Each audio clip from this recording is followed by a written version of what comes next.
What sort of life would you have to have so that you could bear your suffering nobly? That's a good question to ask yourself. Now, and so we had people just write for 15 minutes. If you could have what you wanted and needed, what might that look like? And there's an instruction there too, is do it badly. Because what the hell do you know? And besides, your vision's going to change as you progress through your life. And so you're not going to get it done perfectly, but that's okay. Get it down. Get a rough first draft down, right? A rough approximation of who you could be if you got your act together.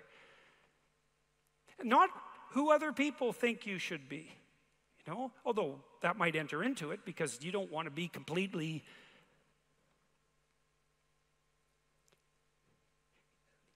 You can't be who you are properly and ignore the fact that you're embedded in a social context.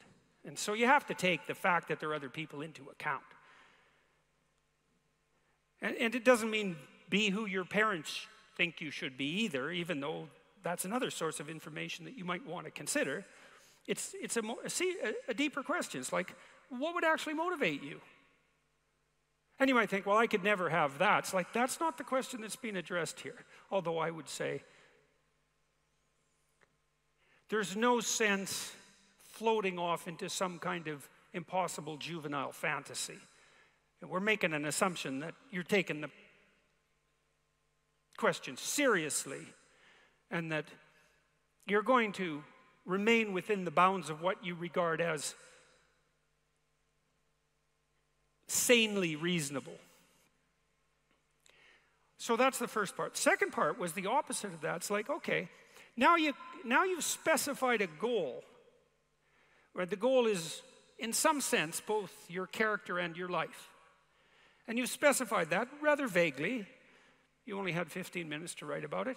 And that's a good thing because now you have something to move toward. Now, I could tell you this technically. This is an interesting thing to know. People say they want to be happy. That's not true, by the way. If you investigate what people mean when they say they want to be happy, they say, I just want to be happy. It's a very funny phrase. It's, what do you mean, just? Like, there isn't anything harder than that. So you can't just say just, that's all you want. You just want to be happy all the time. That's all it would take. It's like, good luck with that. That's not going to happen. So you can get rid of the just. And then, I want to be happy. Well, maybe. Actually, what people really mean when they say that is they don't want to suffer and be miserable. So really what they mean is they don't want to experience excess negative emotion. And you can find that out if you carefully question people and carefully analyze the answers.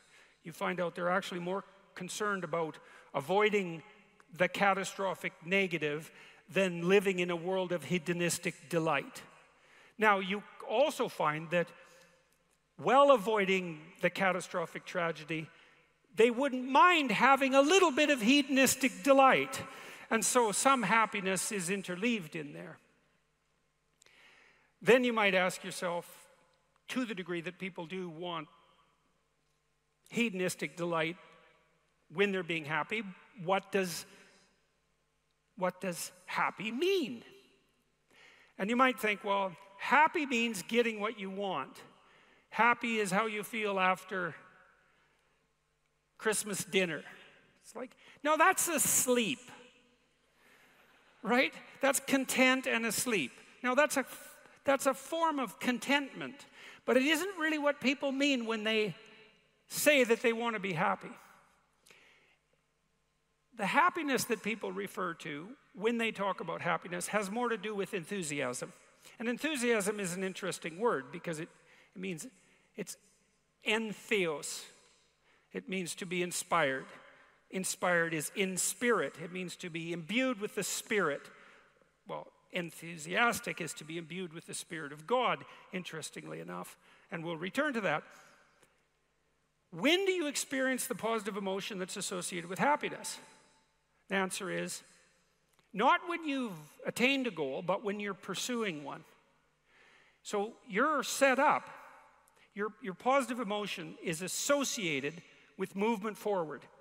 You could say that your positive emotion is the psychological equivalent of forward movement, just as your negative emotion is the psychological equivalent of freezing or retreating. And so your emotions are very tightly tied to your action. Freeze, retreat, negative. Advance towards a goal, positive. No goal, no positive emotion. Now, if you don't remember anything else from tonight, that's a good thing to remember. No goal, no positive emotion. A corollary of that as well is no goal, confusion. So no goal not only means no positive emotion, it also means confusion, and confusion means anxiety and dread. And so a life without a goal is confusing and hopeless. And that begs a question, well, what should the goal be? And that's partly what we're trying to establish. You wrote for 15 minutes, you try to develop a vision for your life. Now you have something to move toward.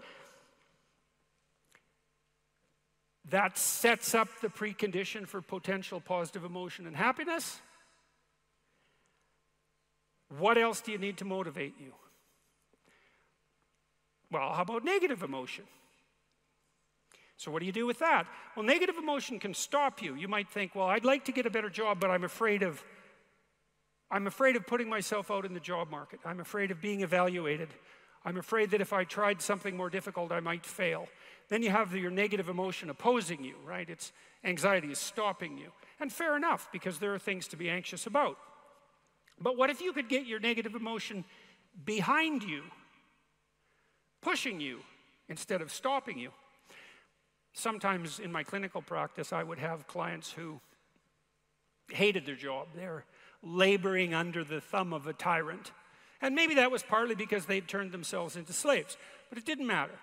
They were laboring under the thumb of a tyrant. And they needed to make a move, laterally or up. They needed to make a move.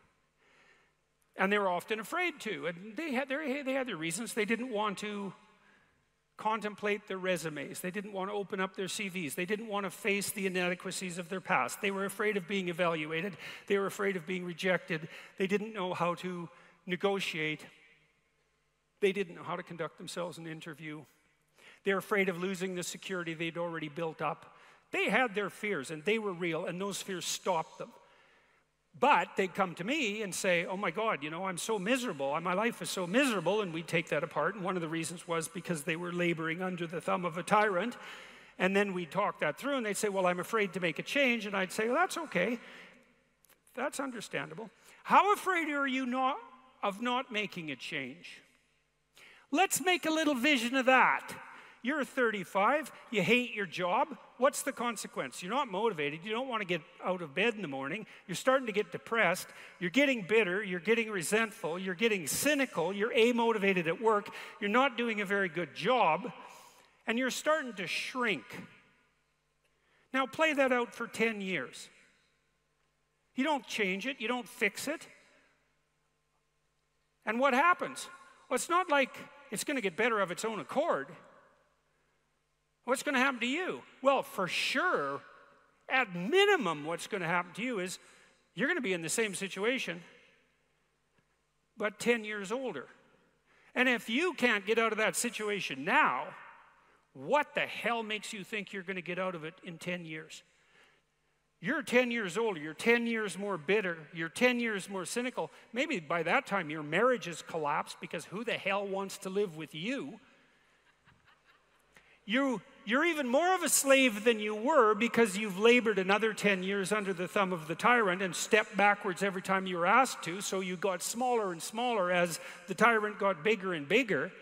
It's like, think about that, and that means imagine it. Imagine that, okay? Now that's the situation. You're stuck where you are, but it's 10 years from now. And when I say think of that, I mean imagine that. It's like really play it out. It's like, you know how miserable you are now? You're afraid of making the necessary changes, but you know how miserable you are now. Just imagine how miserable you could be in 10 years. And in all likelihood, what you'll find is that you're way more afraid of that than you are of whatever's stopping you in the present. It's really useful to know what your own particular brand of hell might be.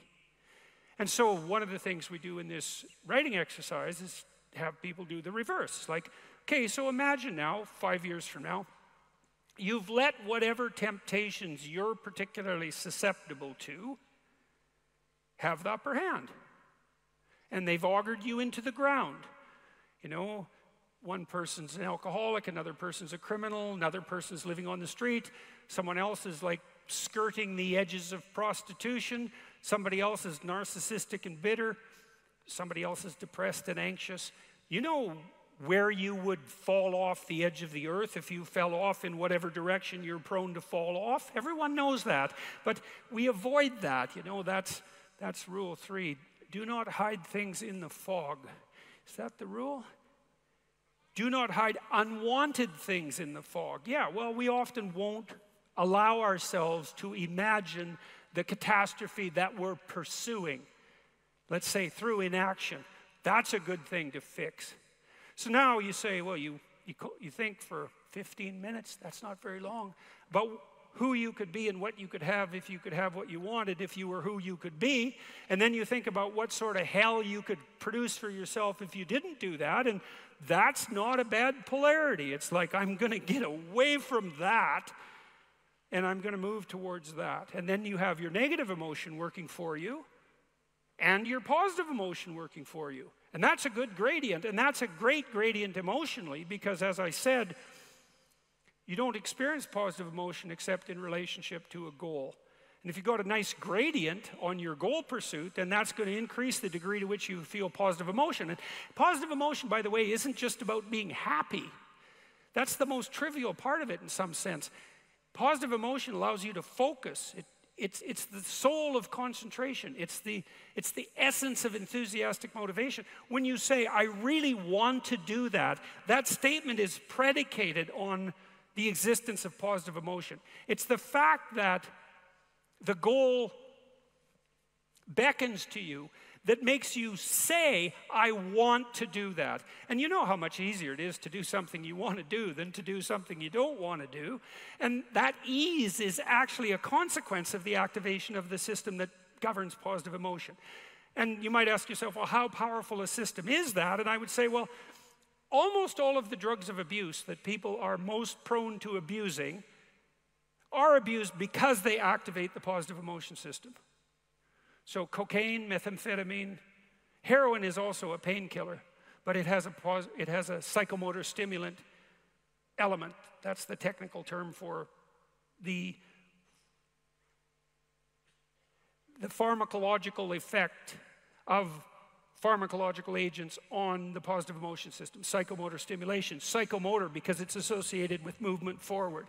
And cocaine is such a powerful drug because it makes you feel like you're doing something worthwhile. That's the system it hyperactivates. And so it's a primary system of motivation. It's as old as forward movement itself. It's a cardinal source of meaning. And it only manifests itself in relationship to a goal.